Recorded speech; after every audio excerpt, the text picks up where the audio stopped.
حضرت عمر بن عبدالعزیز جو کہ اموی خاندان کے چشم و چراغ تھے، لیکن ان کا مزاج سب سے ہٹ کے تھا، انوکھا اور نرالا تھا۔ سلیمان نے ساری زندگی تخت و تاج کی بسر کرنے کے بعد سوچا کہ میں ان کو اپنا نائب بناؤں۔ تو خیر، جب ان کا انتقال ہوا تو لوگ دمشق کی جامع مسجد میں جمع ہوئے اور وصیت نامہ پڑھا گیا۔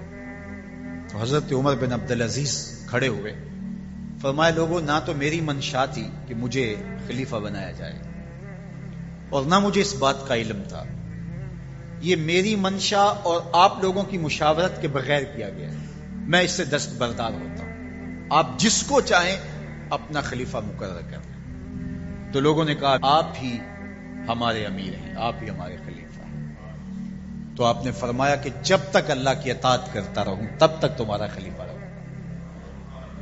اور پھر آپ نے حکم نامہ جاری کیا کہ میری جتنی جائیداد ہے ساری بیت المال میں جمع کروائی جائے، اور جتنے بھی اموی شہزادے تھے ان کی جائیدادیں جو لوگوں کی ضبط کی ہوئی تھی سب کو بحق سرکار ضبط کرنے کا حکم نامہ جاری کیا۔ حضرت عمر بن عبدالعزیز رضی اللہ تعالیٰ عنہ کے 2 سال 5 ماہ اور چند دنوں کے اندر ایسا عدل پھیلتا ہے کہ لوگ کہتے ہیں ہمیں لگتا تھا آسمان اور زمین کے درمیان ترازو گاڑ دیا گیا ہے، ہر شے پوری پوری تولی جا رہی ہے، اور اتنی خوشحالی آتی ہے، اتنی خوشحالی آتی ہے، لوگ زکوٰۃ کے پیسے لے کے نکلتے ہیں، کوئی زکوٰۃ لینے والا نہیں ملتا۔ ایک علاقے کے لوگ حضرت عمر بن عبدالعزیز کو خط لکھتے ہیں کہ حضرت زکوٰۃ کا کیا کریں؟ فرمایا غریبوں کو دے۔ کہا کوئی غریب رہا ہی نہیں۔ تو کہا کہ اچھا آپ اس طرح کریں کہ جن کی شادیاں نہیں ہوئی ان کا مہر ادا کر کے شادیاں کروا دیں۔ تو وہ جواب میں لکھتا ہے یہ بھی ہو چکا۔ تو کہا لوگوں کو قرضہ دے دیں۔ کہا کسی کو قرضے کی ضرورت ہی نہیں۔ تو پھر فرماتے ہیں اچھا غیر مسلموں کو قرضہ دیں تاکہ وہ کھیتی باڑی کر کے زراعت کے کام کو بڑھائیں۔ یہ عمر بن عبدالعزیز کا دور ہے۔ عدل پھیلا، نور پھیلا، روشنی پھیلی، شہزادگی کی زندگی سے ایک دم اپنے آپ کو ایک چھوٹے سے کٹیا کے اندر محدود کر دیا۔ اللہ اکبر۔ حضرت عمر بن عبدالعزیز رضی اللہ تعالی عنہ مسلمانوں کے نامور خلیفہ ہے، اور ان کو ان کے عدل، ان کے انصاف، ان کی سادگی اور ان کی زندگی کے اس خوبصورت طرز کی وجہ سے عمر ثانی کہا جاتا ہے۔ اب حضرت عمر رضی اللہ تعالیٰ عنہ کو اپنے بیٹے عاصم کے لیے رشتے کی تلاش تھی کہ کوئی صالح خاتون میسر آئے اور میں اپنے بیٹے عاصم کا اس سے نکاح کروں۔ اور عاصم بن عمر رضی اللہ تعالیٰ عنہ پروان چڑھ رہے تھے، جوانی کی دہلیز پر تھے۔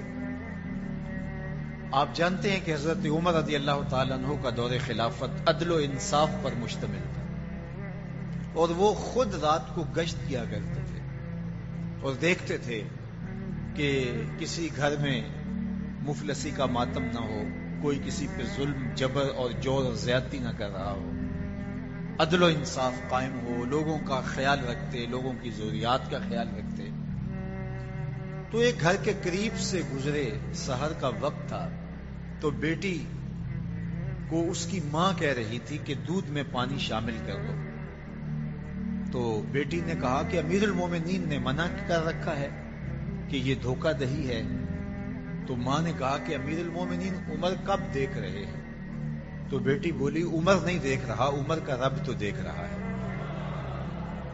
تو حضرت عمر رضی اللہ تعالیٰ عنہ نے جب اس بات کو سنا قدم رک گئے، گھر پر کوئی نشان لگایا اور صبح اپنے بیٹے کے رشتے کے لیے اس بیٹی کو پیغام بھیج دیا، اس کی ماں کو پیغام بھیجا کہ میرے بیٹے عاصم کے لیے اس بیٹی کا رشتہ چاہیے۔ اور عاصم حضرت عمر کا فرزند اس خاتون سے نکاح کی بندھن میں بندھ جاتا ہے، اور اللہ جل شانہ ان دونوں سے ایک بیٹی عطا کرتے ہیں جن کا نام لیلہ ہے، لیلہ بنت عاصم۔ لیلہ بنت عاصم کا نکاح ہوتا ہے عبدالعزیز بن مروان بن حکم سے۔ اب عبدالعزیز اور لیلہ بنت عاصم مروان کا بیٹا اور حضرت عمر رضی اللہ تعالی عنہ کی پوتی کا آپس میں نکاح ہوتا ہے، اور ان دونوں سے ایک بیٹا پیدا ہوتا ہے جس کو دنیا حضرت عمر بن عبدالعزیز کے نام سے یاد کرتی ہے۔ ماں حضرت لیلہ بنت عاصم ہے اور باپ عبدالعزیز بن مروان۔ حضرت عمر بن عبدالعزیز رضی اللہ تعالی عنہ علم دوست تھے، متقی اور پرہیزگار تھے۔ ان کے اپنے استاد کا بیان ہے کہ میں نے زندگی میں اتنا صالح شخص، اللہ سے ڈرنے والا شخص نہیں دیکھا۔ اللہ تعالیٰ جل شانہ کا خوف، اس کی خشیت، اس کا ڈر جو ان کے سینے میں موجود ہے، میں نے ایسا خوف اور ایسی خشیت کسی شاگرد میں نہیں دیکھی تھی۔ بڑے شوق سے، اشتیاق سے علم دین حاصل کرتے ہیں، اور آپ جانتے ہیں کہ خلافت راشدہ کے بعد سلطنت کا نظام بنو امیہ نے سنبھال لیا اور ذمہ داریاں انہوں نے سنبھالی، اور بنو امیہ کی بھی دو شاخیں ہیں۔ پہلے یہ بات سمجھ لیجئے گا کہ قریش کے دو بڑے قبیلے تھے، بنو ہاشم اور بنو امیہ۔ اب یہ قریش کی دونوں شاخیں ہیں، اور امیہ کے ایک بیٹے کا نام حرب تھا جن کے بیٹے ابو سفیان ہیں، اور ان کے بیٹے آگے حضرت امیر معاویہ رضی اللہ تعالی عنہ ہے۔ اور امیہ کے دوسرے بیٹے کا نام جو ہے وہ ابو العاص ہے، جن کا بیٹا حکم ہے، اور ان کا بیٹا پھر مروان ہے۔ مروان کے دو بیٹے عبد الملک اور عبد العزیز۔ عبد الملک بھی بادشاہ بنا اور اس کے 4 بیٹے بھی حکمران بنے، اور عبد الملک کا بھتیجا عبد العزیز کا بیٹا عمر بن عبد العزیز بھی سلمان بن عبد الملک کے بعد جو ہے وہ حکمرانی کی ذمہ داریوں کو سنبھالتے ہیں۔ تو اب یوں سمجھ لیجئے گا کہ قریش کی 2 شاخیں ہیں، بنو امیہ اور بنو ہاشم، اور بنو امیہ کی پھر 2 شاخیں ہیں، ایک تو امیہ کے بیٹے حرب سے اور ایک ابو العاص سے۔ تو حرب کے بیٹے ابو سفیان ہیں، ابو سفیان سے حضرت امیر معاویہ ہیں، اور پھر ان کا بیٹا یزید تخت نشین ہوا، اور یزید کے بعد پھر ان کا بیٹا معاویہ، اور پھر اس کا بیٹا یزید تخت نشین ہوا۔ تو بنو معاویہ کی سلطنت یہاں اختتام کو پہنچتی ہے۔ اب اس دوسری شاخ سے مروان حکمران بنتا ہے، اور مروان کا بیٹا پھر عبد الملک حکمران بنتا ہے۔ یہ بنو امیہ کی ہی دوسری شاخ ہے جو پھر اس جگہ کو سنبھالتی ہے۔ عبد الملک کے بعد اس کا بیٹا ولید بن عبد الملک تخت پہ براجمان ہوتا ہے۔ اس کے انتقال کے بعد پھر سلیمان بن عبد الملک تخت نشین ہوتا ہے۔ سلیمان بن عبد الملک جب اختتام کی زندگی کے مراحل طے کر رہا تھا اور اس نے جان لیا کہ اب میں اس دنیا سے کوچ کرنے والا ہوں، تو اس نے ایک وصیت نامہ لکھا۔ اس وصیت نامے کے اندر متعین اور مقرر کیا خلیفہ حضرت عمر بن عبدالعزیز رضی اللہ تعالیٰ عنہ، جو ان کا چچا زاد بھائی تھا۔ اس کے اپنے بھائی ہشام بن عبد الملک اور یزید بن عبد الملک، یہ بعد میں حضرت عمر بن عبدالعزیز کے انتقال کے بعد تخت خلافت پر بیٹھتے ہیں، لیکن 2 ان کے بھائی سلیمان بن عبد الملک کا ایک بیٹا، اور ولید بن عبد الملک، یہ حضرت عمر بن عبدالعزیز رضی اللہ تعالی عنہ سے پہلے تخت خلافت پہ براجمان ہوئے۔ تو یہ درمیان میں حضرت عمر بن عبدالعزیز کا 2 سال 5 ماہ اور کچھ دن کا دور آتا ہے۔ اب عدل و انصاف اور اسلامی طرز حکومت کا وہ انداز جو خلفائے راشدین نے دیا تھا وہ مفقود ہو چکا تھا۔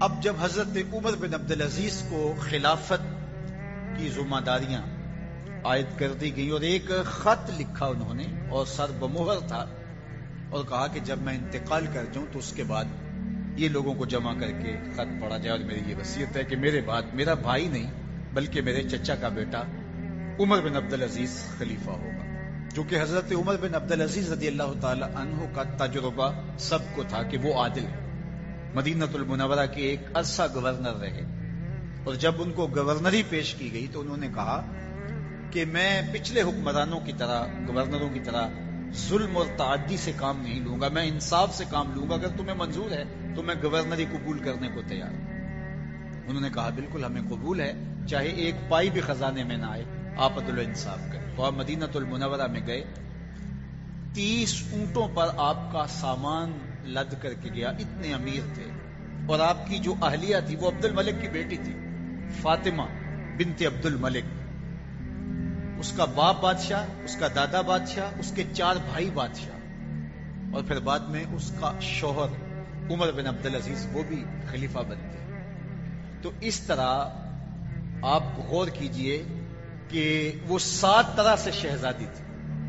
فاطمہ بنت عبد الملک، اس کا باپ اس کو ہیروں میں اور سونے میں تولتا تھا، یہ عمر بن عبدالعزیز کی اہلیہ ہے، اور عمر بن عبدالعزیز بھی شہزادے ہیں جو ایک مرتبہ لباس پہن لیتے ہیں دوبارہ نہیں پہنتے، مشک اور عنبر استعمال کیا کرتے تھے، اور جس گلی سے گزرتے تھے لوگ سمجھ جاتے تھے آج عمر بن عبدالعزیز یہاں سے گزرے، معطر رہتے تھے، اور ہر طرح سے آسودہ اور ہر طرح سے خوش شکل بھی تھے، عالم بھی تھے، فقیہ بھی تھے، شہزادے بھی تھے۔ اب جب مدینہ المنورہ کی گورنری کی ذمہ داری آئی تو فقہائے مدینہ کو بلا کر کے کہا کہ تم اگر کہیں دیکھو کہ ظلم ہو رہا ہے، کسی پہ زیادتی ہو رہی ہے، تو تمہارے اوپر لازم ہے کہ مجھے اطلاع کرو۔ اور جب تک آپ کا دور گورنری مدینہ المنورہ میں قائم رہا، عدل و انصاف پھیل گیا۔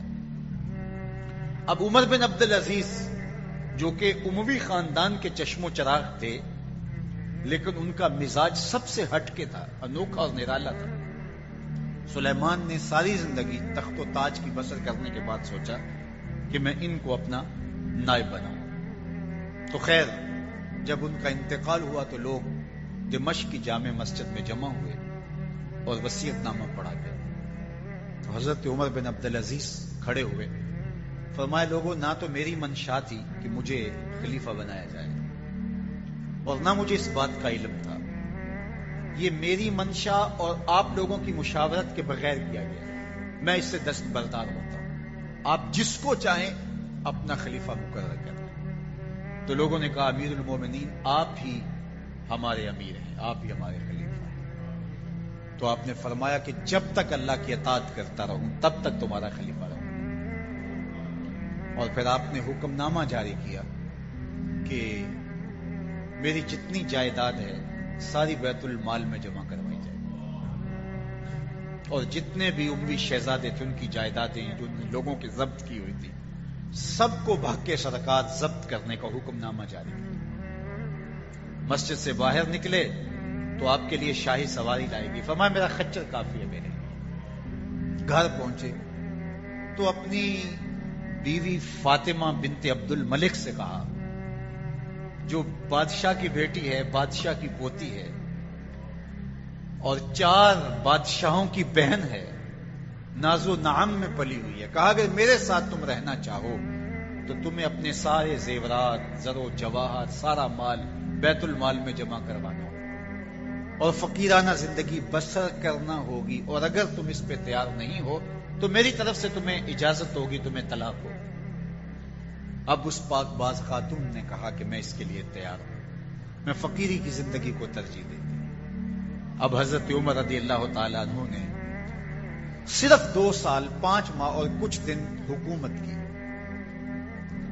اور 3 بر اعظموں پر سلطنت اسلامیہ پھیلی ہوئی تھی، اور آپ روتے تھے کہ ان لوگوں کا حق بھی میرے اوپر بلا مطالبہ ہے جو دنیا کے کسی بھی خطے کے اوپر اس سلطنت کی حدود میں بستے ہیں۔ اور آپ نے اپنے بیٹوں کو، اپنی اولاد کو اسی قسم پرسی کی حالت کے اندر زندگی گزارنے کی ترغیب دی۔ عید کا موقع آیا تو بیٹوں کے کپڑے پھٹے پرانے ہیں. تو آپ نے عیدگاہ میں جب لوگ ایک دوسرے کو مل رہے تھے تو امیر المومنین کے بیٹوں کے کپڑے خستہ تھے، پرانے تھے، پیوند لگے ہوئے تھے. تو آپ نے اپنے بیٹوں سے کہا کہ تمہیں شرم تو آ رہی ہوگی کہ امیر المومنین کے بیٹے ہو کے تمہیں ڈھنگ کا لباس بھی دستیاب نہیں ہے. تو آپ کا ایک بیٹا عبد الملک بن عبد العزیز، عبد الملک بن عمر بن عبد العزیز، جو آپ کی زندگی میں انتقال کر گیا تھا، اس نے کہا ہمیں اس بات پہ فخر ہے کہ ہمارے باپ نے خیانت نہیں کی ہے، ہمارا باپ دیانتدار ہے. اور حضرت عمر رضی اللہ تعالیٰ عنہ، عمر بن عبد العزیز جنہیں عمر ثانی بھی کہتے ہیں، چھٹا خلیفہ راشد بھی کہا جاتا ہے، وہ جب گھر آتے ہیں تو آپ کی بیٹیاں آپ کو عید مبارک کہتی ہیں، آپ سے ملتی ہیں، لیکن منہ پہ کپڑا دھرا ہوا ہے. تو حضرت عمر رضی اللہ تعالیٰ عنہ، عمر بن عبد العزیز بولتے ہیں کہ بیٹی آپ نے چہرے کے اوپر کپڑا کیوں رکھا ہوا ہے؟ تو وہ کہتی ہم نے کچے پیاز سے آج کھانا کھایا ہے، تو اس لیے ہم نے کپڑا رکھا ہے کہ آپ اس کی سمیل محسوس نہ کریں. تو حضرت عمر بن عبد العزیز رو پڑتے ہیں اور فرماتے ہیں کہ کس باپ کا جی نہیں چاہتا کہ میری اولاد آسودہ ہو، لیکن میں آخرت سے ڈرتا. آپ نے آخری لمحے اپنی اولاد کو بلا کے کہا کہ میرے سامنے دو راستے تھے، ایک یہ کہ میں تمہارے لیے مال و دولت فراوانی پیدا کرتا اور تم ایک اچھی خوشباش زندگی گزارتے اور میں جہنم میں چلا جاتا، اور دوسرا راستہ یہ تھا کہ میں جنت کا راستہ اختیار کرتا اور تم تنگ دستی کی زندگی بسر کرتے. میں نے دوسرے راستے کو اختیار کیا. بیٹوں نے کہا کہ ہمیں قبول ہے. آپ نے جب چھوڑا اس دنیا کو تو اپنے بیٹوں کے لیے ایک درہم بھی نہیں چھوڑا، بالکل خالی ہاتھ اس دنیا سے گئے، ایک درہم بھی نہیں چھوڑا. جب آپ کو زہر دیا گیا تو غلام کو پکڑ لیا گیا جس نے زہر دیا گیا، اور اس کو 1000 اشرفی دی گئی اس کام، تو اس سے ضبط کی اور وہ اشرفیاں بھی بیت المال میں جمع کروا دی. اور ایک عیسائی کی جگہ تھی جو تدفین کے لیے خریدی گئی، تو اس کو پیسے ادا کرنے چاہے تو اس نے کہا کہ میں اعزاز سمجھتا ہوں کہ میری جگہ میں آپ کی تدفین ہو، تو میں پیسے نہیں لیتا. تو فرمایا نہیں، مجھے یہ دینے ہوں گے. آخری لمحے اس کو پیسے بھی آپ نے عطا کیے. اور بالکل جب آپ اس دنیا سے گئے تو اپنی اولاد کے لیے کچھ نہیں چھوڑا. اور حشام بن عبد الملک جو آپ کے بعد تخت خلافت پہ بیٹھا اور 20 سال تک اس نے بہت زیادہ پیسے جوڑے، ایک دن اولاد نے کہا کہ آپ ہمارے خراجات میں فراوانی نہیں کر رہے، تو اس نے کہا کہ میں تمہارے لیے ہی جوڑ رہا ہوں.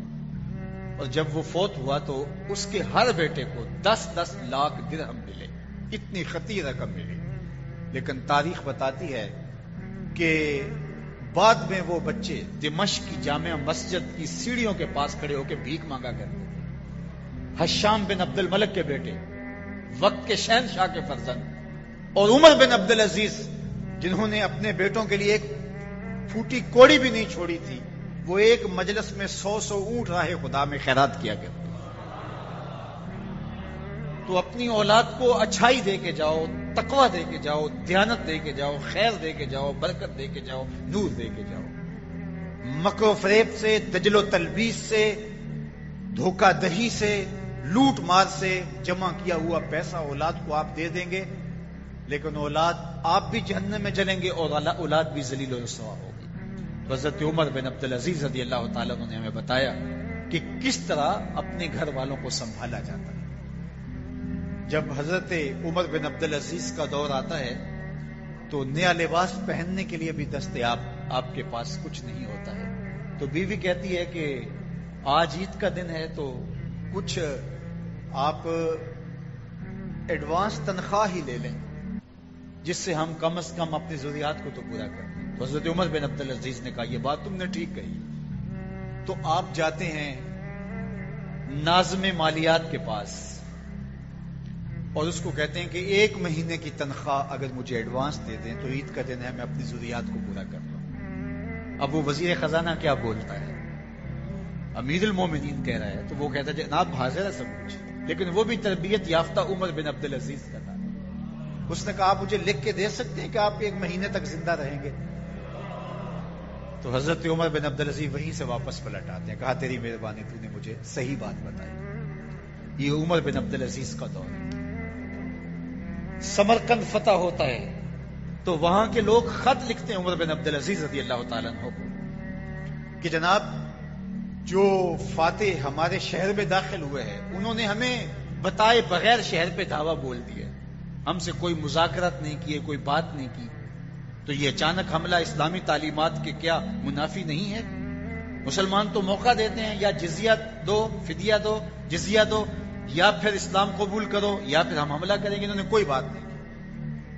تو حضرت عمر بن عبدالعزیز خط لکھتے ہیں امیر شہر کو کہ قاضی مقرر کیا جائے اور وہ ان کی بات سنیں، ذمیوں کی گفتگو کو اور ان کے مقدمے کو سماعت کریں.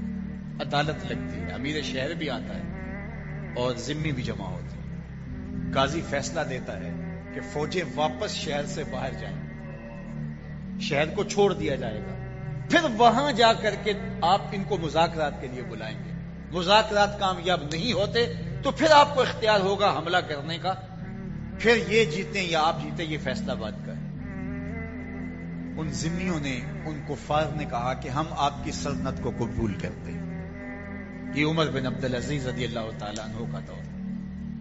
حضرت عمر بن عبدالعزیز رضی اللہ تعالیٰ عنہ کے 2 سال 5 ماہ اور چند دنوں کے اندر ایسا عدل پھیلتا ہے کہ لوگ کہتے ہیں ہمیں لگتا تھا آسمان اور زمین کے درمیان ترازو گاڑ دیا گیا ہے، ہر شے پوری تولی جا رہی ہے.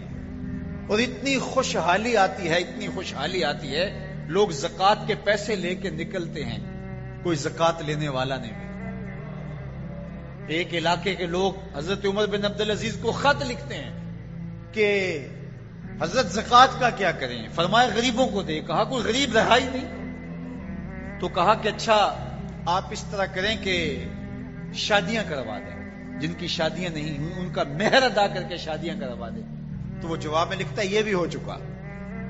تو کہا لوگوں کو قرضہ دے دیں. کہا کسی کو قرضے کی ضرورت ہی نہیں ہے. تو پھر فرماتے ہیں اچھا غیر مسلموں کو قرضہ دیں تاکہ وہ کھیتی باڑی کر کے زراعت کے کام کو بڑھائیں. یہ عمر بن عبدالعزیز کا دور. یہ خلیفہ ششم حضرت عمر بن عبدالعزیز رضی اللہ تعالیٰ عنہ کا عہد فرخ فال ہے، عہد ہمایوں ہے. اللہ اکبر. حضرت عمر بن عبدالعزیز رضی اللہ تعالیٰ عنہ کہ جب انتقال کا آخری وقت آتا ہے تو حشام بن عبد الملک نے دیکھا کہ لوگ کثرت کے ساتھ آپ کا حال پوچھنے آ رہے ہیں اور آپ نے جو قمیص پہنی ہے وہ میلی ہے. تو اپنی بہن فاطمہ سے حشام بولتا ہے کہ یہ قمیص تبدیل کر دی جائے. بہن خاموش رہتی ہے. پھر دوسری مرتبہ، پھر تیسری مرتبہ. تو پھر بہن نے کہا کہ بھائی تم بار بار کہے جا رہے ہو کوئی دوسری قمیض ہو تو پہناؤ. یہ 3 بر اعظموں پر پھیلی ہوئی سلطنت کے خلیفہ کی کہانی سنا رہا ہوں میں آپ سے. آج تو ایک شہر کا ناظم، ایک شہر کا ڈی سی، ایک شہر کا حکمران، ایک گاؤں کا چودھری مان نہیں ہے، لیکن یہ 3 بر اعظموں پہ پھیلی ہوئی سلطنت کے خلیفہ کی کہانی ہے کہ سانسیں ٹوٹ رہی ہیں اور دوسری قمیض دستیاب نہیں ہے. اللہ اکبر. حضرت امام اوزائی رضی اللہ تعالی عنہ فرماتے ہیں کہ جب حضرت عمر بن عبدالعزیز کا انتقال ہوا تو میں جنازے میں شامل ہوا. جنازے سے فارغ ہو کے میں جا رہا تھا کہ راستے میں میں نے دیکھا کہ ایک پادری ہے. تو اس سے جب بات ہوئی تو وہ رو پڑا. تو میں نے اس کو کہا کہ آپ پادری ہو کے رو رہے ہیں، جو انتقال کرنے والے ہیں وہ تو امیر المومنین تھے، مسلمانوں کے امیر تھے. اس نے کہا کہ میرا مسئلہ یہ نہیں ہے کہ مسلمانوں کے امیر المومنین انتقال کر گئے، میرا مسئلہ یہ تھا کہ ایک نور تھا آسمان سے زمین تک پھیلا ہوا، وہ بجھ گیا ہے. رجا بن حیوہ کہتے ہیں، یہ وزیر اعظم تھے، کہتے ہیں کہ جب عمر بن عبدالعزیز کا انتقال ہوتا ہے تو مجھے یہ شرف نصیب ہوا کہ میں ان کی لحد میں اترا، اور جب میں نے کفن کی تنیاں کھولی تاکہ ان کا رخ قبلے کی طرف کر دوں تو کہا ان کا رخ پہلے ہی قبلے کی طرف ہوا. کہتے ہیں واللہ آج تک میں نے اتنا روشن چہرہ کبھی کسی کا دیکھا ہی نہیں جیسا عمر بن عبدالعزیز کا چہرہ. عدل پھیلا، نور پھیلا، روشنی پھیلی. اللہ ان کی رحمت پہ، ان کی مرکز نور پہ کروڑوں رحمتوں کا نزول ہوا. حضرت عمر بن عبدالعزیز کا دور خلافت بہت طویل نہیں ہے، جیسا میں نے بتایا آپ کو، صرف 2 سال 5 ماہ اور چند دن آپ نے سلطنت. اور اتنے دانا، اتنے بینا، اتنے سمجھدار، اور اتنے اس قدر زندگی، شہزادگی کی زندگی سے ایک دم اپنے آپ کو ایک چھوٹے سے کٹیا کے اندر محدود کر دیا. اولاد جو ہے وہ ان کے لیے بھی کچھ نہیں، بیوی بھی. اللہ اکبر. ایک مرتبہ بیوی کہتی ہے کہ آپ کچھ تھوڑا سا ادھار لے لیں، میں مزدوری کر کے جو ہے وہ اس کو اتار لوں گی. اللہ اکبر. 7 بادشاہوں کی بہن ہو کے، 7 بادشاہوں کی شہزادی ہو کے وہ عمر بن عبدالعزیز کے گھر کے اندر جو ہے وہ یہ پکار کر رہی ہے. یہ ان کا دور خلافت تھا، ان کا انداز زندگی تھا. اللہ اکبر. حضرت عمر بن عبدالعزیز رضی اللہ تعالی عنہ مسلمانوں کے نامور خلیفہ ہے، اور ان کو ان کے عدل، ان کے انصاف، ان کی سادگی اور ان کی زندگی کے اس خوبصورت طرز کی وجہ سے عمر ثانی کہا جاتا ہے.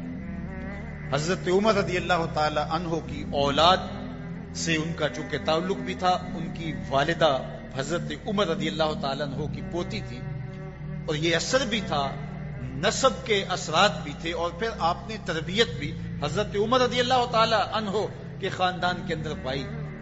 اور آج ان کا مزاج بنو امیہ سے مختلف نظر آتا ہے، اور عدل و انصاف کو بھر دیا، اور زمانہ انہیں عمر ثانی کے نام سے یاد کرتا ہے. مسجد سے باہر نکلے تو آپ کے لیے شاہی سواری لائے گی. فرمایا میرا خچر کافی ہے میرے. گھر پہنچے تو اپنی بیوی فاطمہ بنت عبد الملک سے کہا، جو بادشاہ کی بیٹی ہے، بادشاہ کی پوتی ہے، اور 4 بادشاہوں کی بہن ہے، ناز و نعم میں پلی ہوئی ہے. کہا کہ میرے ساتھ تم رہنا چاہو تو تمہیں اپنے سارے زیورات، زر و جواہر، سارا مال بیت المال میں جمع کروانا ہوگا اور فقیرانہ زندگی بسر کرنا ہوگی. اب اس پاک باز خاتون نے کہا کہ میں اس کے لیے تیار ہوں، میں فقیری کی زندگی کو ترجیح دیتی ہوں. اب حضرت عمر رضی اللہ تعالی عنہ نے صرف 2 سال 5 ماہ اور کچھ دن حکومت کی، اور 3 بر اعظموں پر سلطنت اسلامیہ پھیلی ہوئی تھی. اور آپ روتے تھے کہ ان لوگوں کا حق بھی میرے اوپر بلا مطالبہ ہے جو دنیا کے کسی بھی خطے کے اوپر اس سلطنت کی حدود میں بستے ہیں. عید کا موقع آیا، عیدگاہ میں جب لوگ ایک دوسرے کو مل رہے تھے تو امیر المومنین کے بیٹوں کے کپڑے خستہ تھے، پرانے تھے، پیوند لگے ہوئے تھے. تو آپ نے اپنے بیٹوں سے کہا کہ تمہیں شرم تو آ رہی ہوگی کہ امیر المومنین کے بیٹے ہو کے تمہیں ڈھنگ کا لباس بھی دستیاب نہیں ہے. تو آپ کا ایک بیٹا عبد الملک بن عمر بن عبدالعزیز، جو آپ کی زندگی میں انتقال کر گیا تھا، اس نے کہا ہمیں اس بات پہ فخر ہے کہ ہمارے باپ نے خیانت نہیں کی ہے، ہمارا باپ دیانتدار ہے. جب گھر آتے ہیں تو آپ کی بیٹیاں آپ کو عید مبارک کہتی ہیں، آپ سے ملتی ہیں، لیکن منہ پہ کپڑا دھرا ہوا ہے. تو حضرت عمر رضی اللہ تعالیٰ عنہ عمر بن عبدالعزیز بولتے ہیں کہ بیٹی آپ نے چہرے کے اوپر کپڑا کیوں رکھا ہوا ہے؟ تو وہ کہتی ہم نے کچے پیاز سے آج کھانا کھایا ہے، تو اس لیے ہم نے کپڑا رکھا ہے کہ آپ اس کی سمیل محسوس نہ کریں. تو حضرت عمر بن عبدالعزیز رو پڑتے ہیں اور فرماتے ہیں کہ کس باپ کا جی نہیں چاہتا کہ میری اولاد آسودہ ہو، لیکن میں آخرت سے ڈرتا